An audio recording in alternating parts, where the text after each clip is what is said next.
price. My price was 4 children,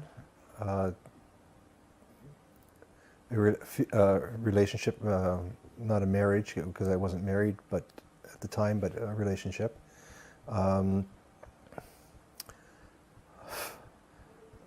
Tens of thousands of dollars in legal fees.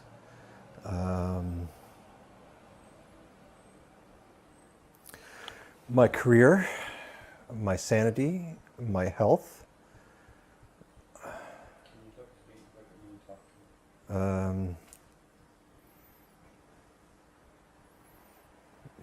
It cost everything. I don't think there was anything I didn't lose.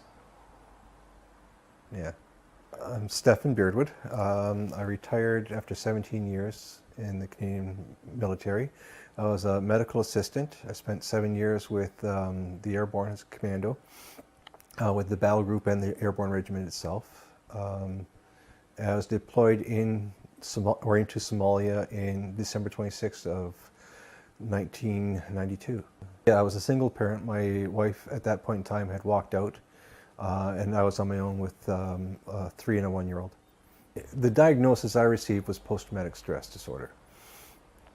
It's based on the assumption that the trauma was caused by the emotional, psychological things that we faced when we were over in a combat zone. I spent 4 years trying to get answers and help. And I got help from a base surgeon. At the time, the Canadian Forces had no expertise in post-traumatic stress. They just didn't exist. The only thing that the specialists could tell us was that because we weren't behaving normally, that was normal. Right? Because if we were behaving normally after what we had been through, then they suspect that would be abnormal. That wasn't very helpful.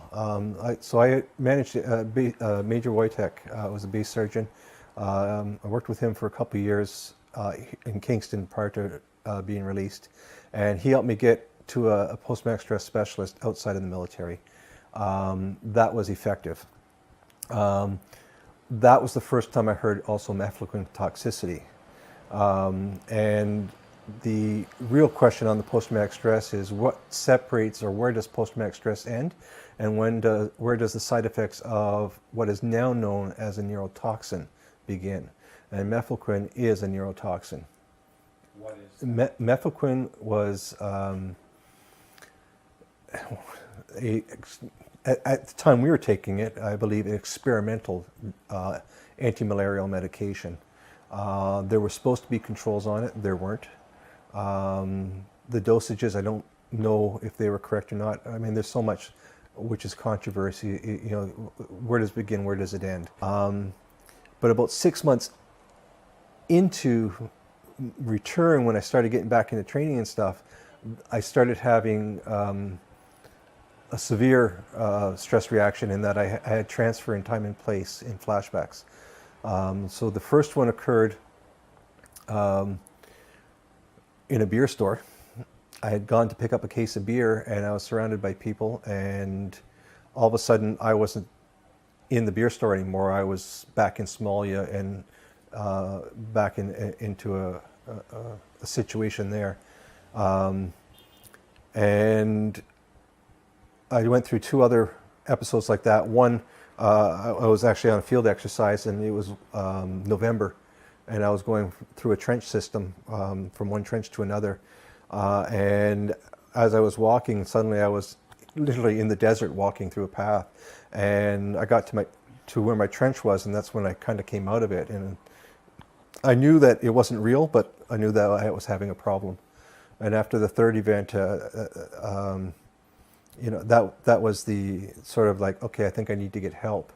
But it wasn't the only thing, because when I look back, I realized that, you know, I couldn't put my hands in my pockets. Now, soldiers aren't supposed to put their hands in their pockets. I couldn't put my hands in my pockets. They had to be ready for defense. I couldn't walk with holding my child's hand, because if I was holding their hand, I couldn't use my hand for defense. I would automatically reach for my weapon because sometimes I think that was just habit, because 6 months you never went anywhere without your rifle, and so I was always looking for that rifle, you know. But there was other things too, a hypervigilance. Like it was like I didn't sleep. I didn't sleep from the time I took the Mefloquine, which was partly my fault, because I did not report it. If I had reported it, there's a good chance I wouldn't have been deployed.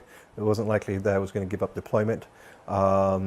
But sleep, I never had the nightmares that other people had. I just didn't sleep. I would sleep for an hour, wake up, and maybe get another hour's sleep later on. So quite often I would just do radio shift in the middle of the night, or do the night security, whatever it required, because I was going to be up anyways.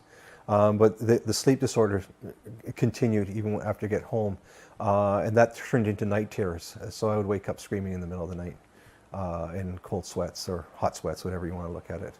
And there was other things that you know, like there was this anger that was constant, just always just right here, and then it would start spiking, you know, but it would never go below that certain point, you know. Those were the most common, or the ones that were prominent anyways for myself.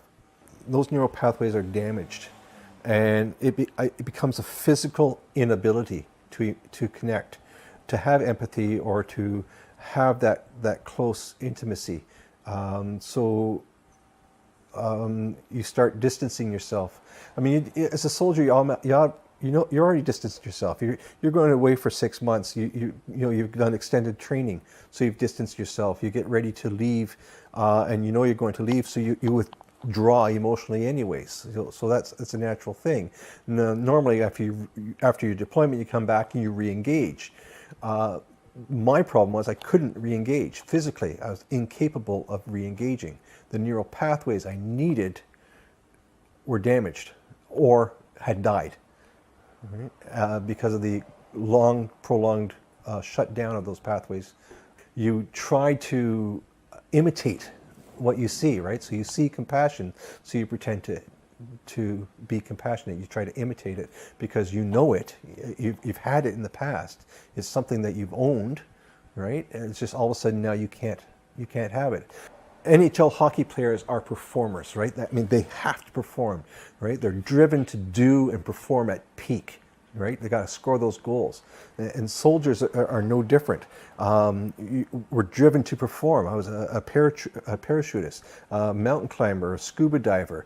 You name it, I did it. I was the ultimate adventurer, and you paid me to do it, and I would go do it. I didn't care. I loved it. I ate it up. And it was just great. I loved to perform at my top, at peak, everything.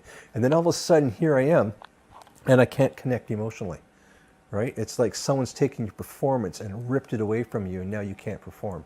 You can't perform in a simple function, let alone to the peak of your abilities, right? And that's I think the major frustration that almost every veteran who's gone through this type of trauma is experiencing.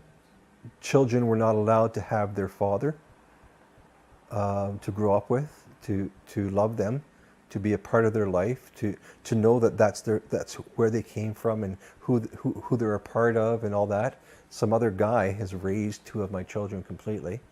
The other 2 have been messed up and messed around, and that's the loss. That's the real loss.